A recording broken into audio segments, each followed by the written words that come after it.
beaucoup de nos élèves manquent de confiance en eux et ont un temps d'attention très limité par une mise en travail peu rapide en classe.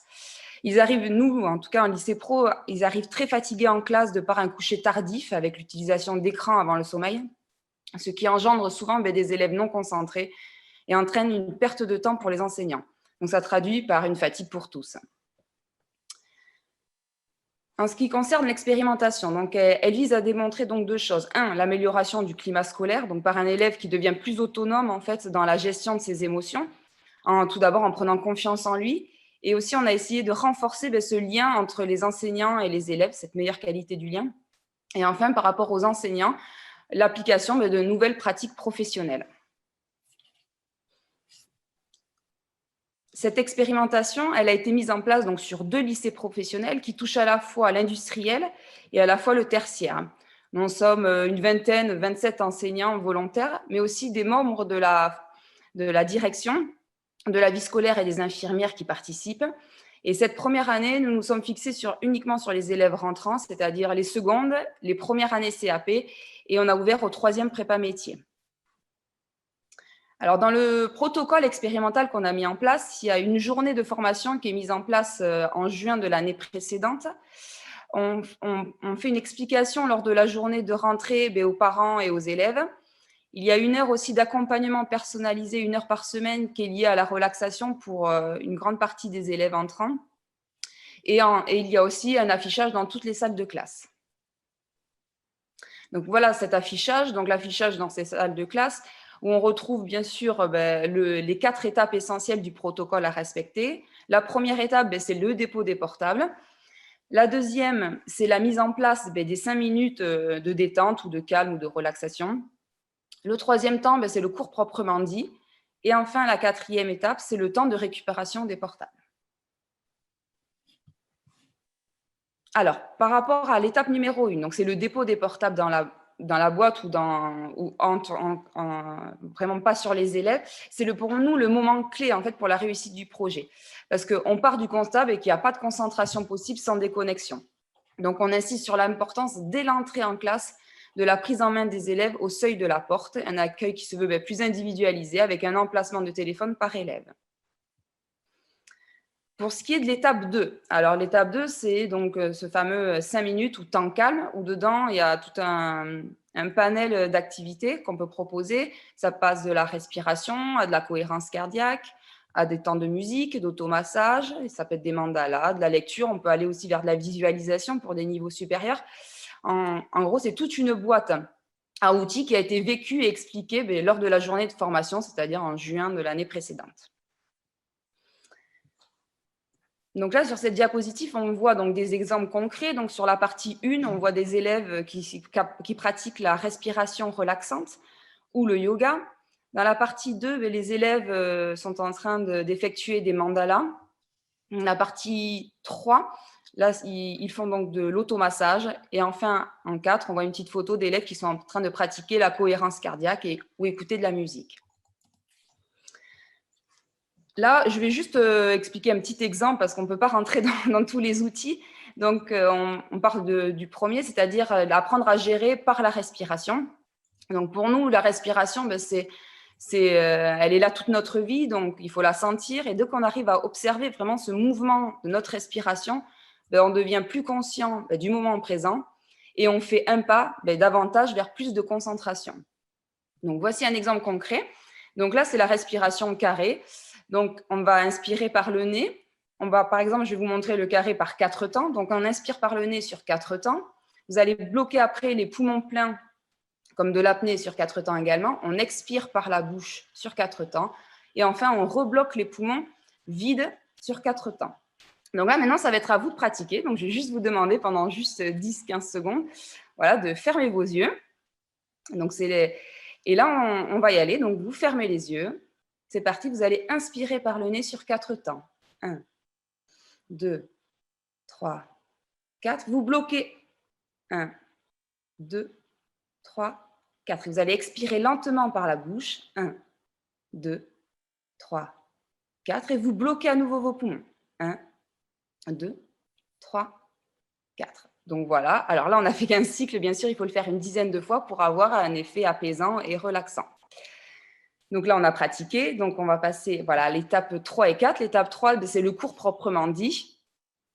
Donc là, c'est le cours. La dernière étape, c'est l'étape 4, donc la récupération des portables.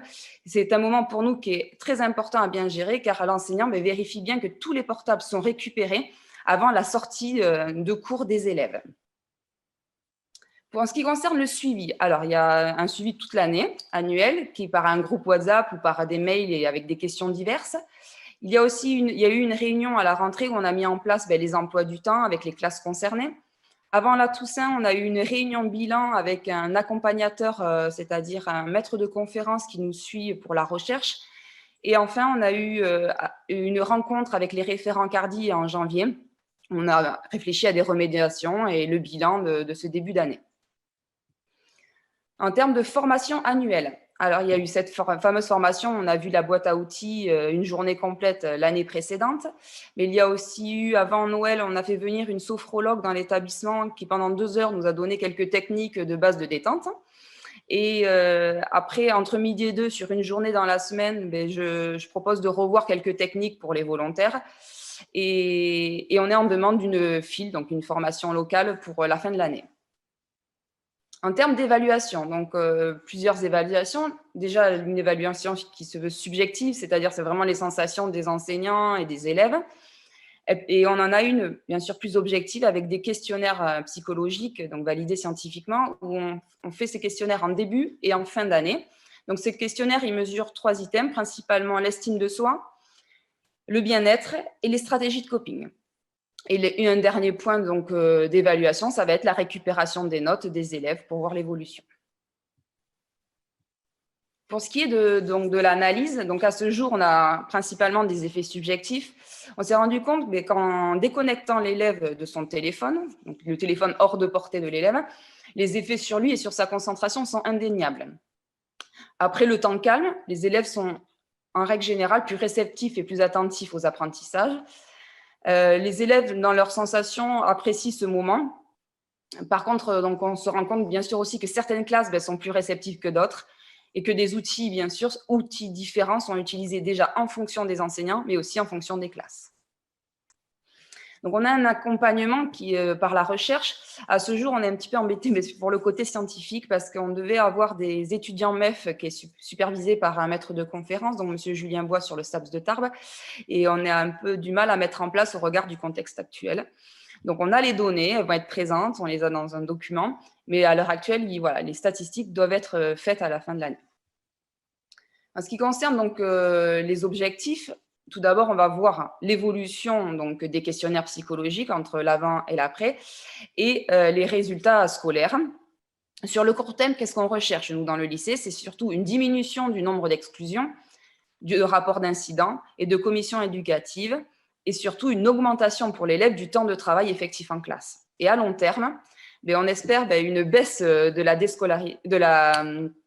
rupture scolaire, un bénéfice sur l'accompagnement des élèves et surtout, bien sûr, une amélioration des résultats des élèves.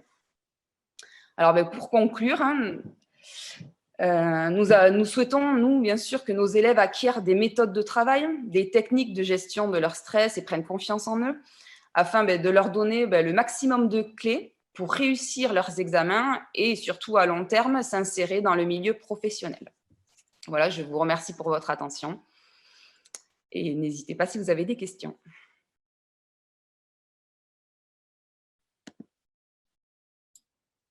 Merci beaucoup.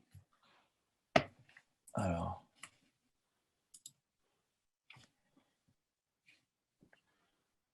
Donc, est-ce qu'il y a des questions éventuellement? Vous pouvez lever la main, je ne sais pas si vous m'entendez.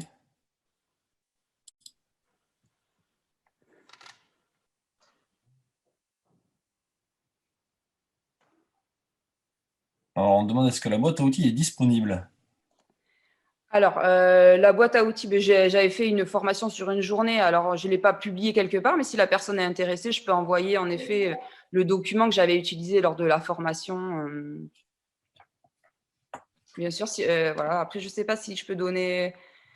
Voilà, dedans, il y a l'explication voilà, des automassages, des différentes respirations qu'on a utilisées. Voilà, il y a tout. Ok, ouais, ça pourrait être intéressant que tu nous la fasses parvenir et qu'on essaie de la diffuser éventuellement ou qu'on la mette en lien.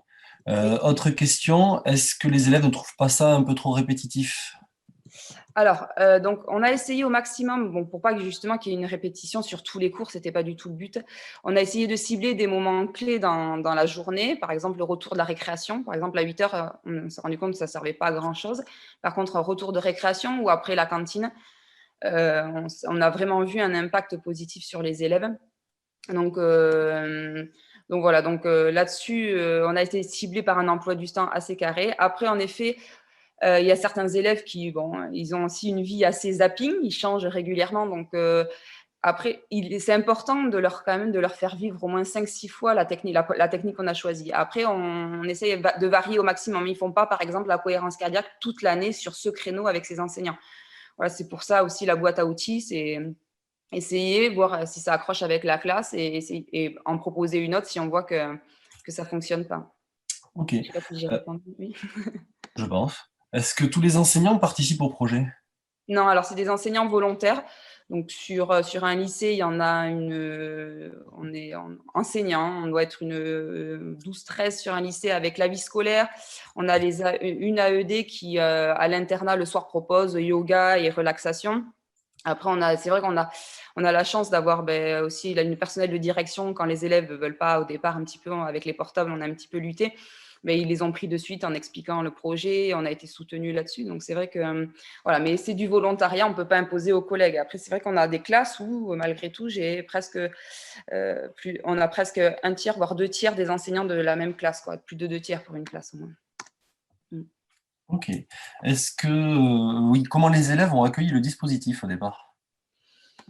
Au départ, alors le mot relaxation et tout ça, c'est vrai un petit peu peur, donc on a simplifié, on a bien expliqué, on a essayé par un diaporama ou par juste une explication de dire l'importance d'un temps calme, de se concentrer, d'être prêt pour un cours, etc.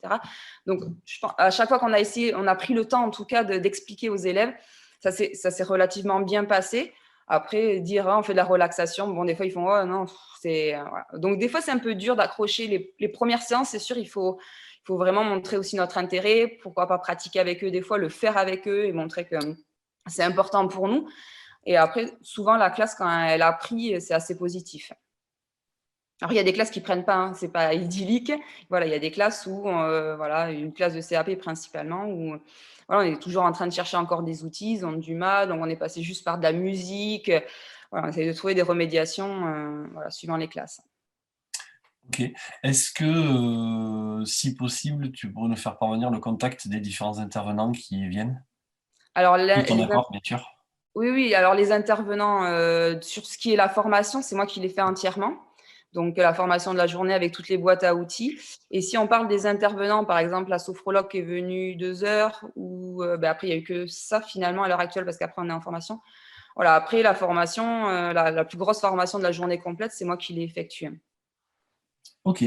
Et par rapport au port du masque, ça n'a pas posé de problème dans la mise en œuvre? Non, pas nécessairement. Alors, il y en a qui disent que surtout on travaille quand on souffle par la bouche, c'est toujours un petit peu gênant, mais même sur les séances que j'ai vraiment un accompagnement personnalisé, où les élèves ils se sont habitués, c'est vrai que non, ça n'a pas vraiment gêné, non. Ok. On va peut-être faire une dernière question avant de passer au prochain projet. Il y avait une question qui tournait, la question c'était: avez-vous un planning des outils proposés pour vous coordonner? Donc, cela doit nécessiter un gros travail d'équipe. Est-ce que vous vous coordonnez donc dans les outils que vous proposez aux élèves entre collègues? Alors, non. Non, clairement, c'est vraiment les enseignants. Alors, oui, oui. Alors, il y a pas un planning type. C'est-à-dire qu'on part avec cette boîte à outils. Il y en a qui essayent certains outils. Il y en a qui vont dire, ah, moi, ça fonctionne avec cette classe. Donc, d'autres vont raccrocher avec les outils. En fait, on est vraiment sur la remédiation. On se voit avant chaque vacances pour voir sur le cycle de 5 à 7 semaines, qu'est-ce qu'on a effectué, qu'est-ce qui a fonctionné ou pas. Mais il n'y a pas une obligation, par exemple, de tous commencer par de la cohérence cardiaque, après enchaîner sur, par exemple, de la respiration, différents types de respiration. Voilà, il n'y a pas de planning type parce que on se rend compte que déjà il y a la subjectivité, en fait, c'est-à-dire l'enseignant, ce qu'il apprécie, ce qu'il arrive à diffuser, à enseigner. Il faut vraiment que ça parte de l'enseignant. Donc il y en a certains qui, voilà, j'avais proposé une petite au départ un petit audio qui expliquait vraiment la position, comment se placer sur sa chaise pour bien accepter et respirer. Donc là, c'est vrai qu'il y en a pas mal, par exemple, qui ont démarré sur cette petite vidéo, même eux, pour se mettre à l'aise en tant qu'enseignant. C'est pas facile non plus de demander à respirer à des élèves. On n'est pas tous, même si on est formé, mais c'est 7 heures, c'est pas non plus, voilà, on n'a pas d'automatisme. Voilà, donc c'est vrai qu'il n'y a pas de planning type. Après, on se voit voilà, régulièrement pour essayer de remédier aux problématiques qu'on a sur le terrain. Ok, merci beaucoup.